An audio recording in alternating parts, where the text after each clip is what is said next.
রামলাল শুধু আজ রামলাল নয়, ঝাড়গ্রাম জেলার ম্যাসকট একটা সিম্বল হয়ে উঠেছে, জনপ্রিয় হয়ে উঠেছে। নানান হাসি মজার কাণ্ড কারখানায় সে আজ এই জঙ্গল জেলার মনের মানুষ। মান হুঁশ তার দুইই আছে। সে মিশে গেছে এই জনপদের সমসাময়িক চালচিত্রের কল্লোলে। ঝাড়গ্রাম জেলার আষ্টেপৃষ্ঠে এখন রামলাল। অভিনেতা থেকে নেতা, জনতা সবাই তার জনপ্রিয়তার অংশ হতে চায়। রামলালকে সামনে রেখে রিচ বাড়বার জন্য রিস্ক নিতেও ভয় পায় না উঠতি ইউটিউবাররা।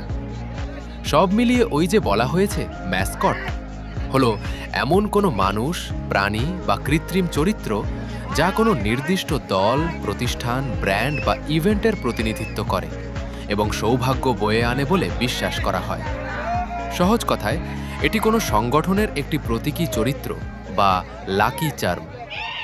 সব মিলিয়ে রামলাল ঝাড়গ্রাম জেলার একটি অনন্য দৃশ্যমান পরিচয় তৈরি করে।